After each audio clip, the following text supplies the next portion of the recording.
आर्य समाज के प्रवर्तक महर्षि दयानंद जी सरस्वती ने मूर्ति पूजा का प्रबल विरोध इस कारण किया कि मूर्ति को ही लोग उपासना मानने लगे थे। परंतु आर्य समाज सबसे बड़ा मूर्ति पूजक है, किंतु वह भगवान की बनाई हुई मूर्तियों की पूजा करता है, मनुष्यों द्वारा निर्मित नहीं। मात्रमान, पितृमान, आचार्यमान, पुरुषो वेद शतपथ में लिखा गया। माता, पिता और आचार्य तथा माननीय विद्वजन ये सभी मूर्तिमान पितर हैं। इनकी पूजा सत्कार से व्यक्ति नाना प्रकार के सौभाग्यों को प्राप्त करता है।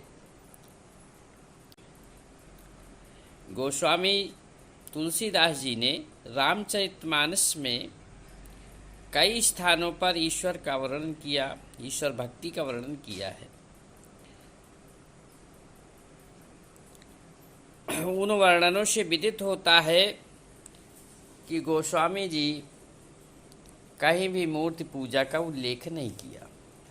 ईश्वर में विश्वास पैदा करने के उपायों का तो विधान मिलता है, लेकिन जब वास्तविकता लिखते हैं तो वहाँ पर मूर्ति पूजा नहीं होती है। जैसे उन्होंने नवधा भक्ति में भी मूर्ति पूजा का वर्णन नहीं किया है। यह अरण्यकांड में जब श्री राम लक्ष्मण जी के साथ सीता जी की खोज में निकले तो वे शबरी के आश्रम में पहुंचते और शबरी को नवधा भक्ति बताते हैं। जो लोग कहते हैं कि शूद्रों को पूजा नहीं करना चाहिए, भगवान की भक्ति नहीं करना चाहिए, आराधना नहीं करना चाहिए, उन लोगों के लिए ये सबूत है कि स्वयं श्री राम शूद्रा शबरी से कहते हैं कि मानव एक भगति कर नाता, मैं और कुछ नहीं, मैं केवल भक्त का नाता ही मानता हूँ। और उनको 9 प्रकार की भक्तियाँ बताई जो नवधा भक्ति कहलाती है। कहते हैं कि सावधान होकर के माते सुन, मेरी 9 प्रकार की भक्ति है, इनमें से कोई भी एक भक्ति हो मेरा मेरा भक्त होता है। कहते हैं कि नवधा भगति कहूँ तो ही पाही, असावधान सुनु धरु मन माही। श्री राम जी कहते हैं कि सावधान होकर के मैं 9 प्रकार की जो भक्ति आपको बताना चाहता हूँ उसे सुनो। वो भक्ति है कि प्रथम भगति संतन कर संगा, दूसर रति मम कथा प्रसंगा। श्री राम जी ने कहा कि हे माते, हे शबरी, प्रथम भक्ति तो सज्जन मनुष्यों को साथ करे, उनके संग रहे, उनकी बातों को सुने समझें।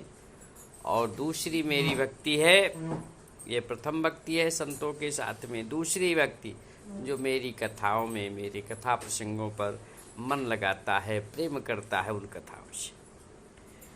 गुरुपद पंकज सेवा, तीसरी भक्ति अमान, चौथी भगति मम गुण गण, करई कपट तजिगान। तीसरी भक्ति है कि गुरु महाराज जी के चरण कमलों की सेवा करें। चौथी भक्ति है कि कपट त्याग करके मेरे गुणों को समझे, उनका गान करे।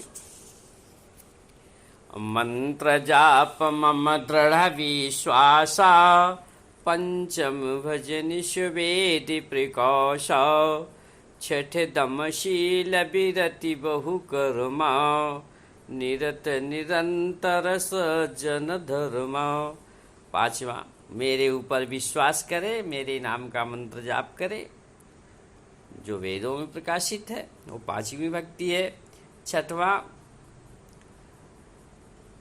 शीलवान बने, निरंतर सज्जनता का कार्य करते रहें। और सातम सममय जग देखा, मोते अधिक संत करी लेखा।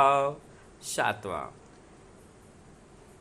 मेरे समान, अर्थात मैं समदर्शी हूँ, तो जो व्यक्ति इस संसार के सभी जीव प्राणियों को, लोगों को, मनुष्यों को, सबको समान दृष्टि से देखता है और मुझसे भी अधिक मेरे दास को समझता है, वो सातवीं व्यक्ति है। आठम जथा लाभ संतोषा, सपनहु नहीं देखे पर दोषा।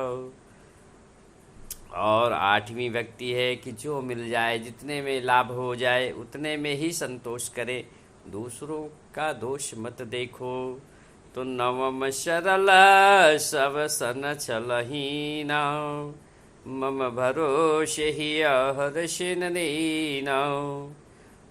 और नवी भक्ति है कि सभी के साथ छलहीन होकर के व्यवहार करे और मुझ पर भरोसा रखे, मुझ पर विश्वास करे, हृदय में हर्ष हो, दीनता न हो।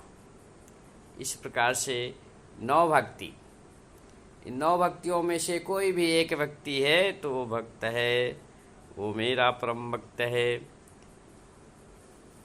भाइयों, उपरोक्त तो 9 भक्ति से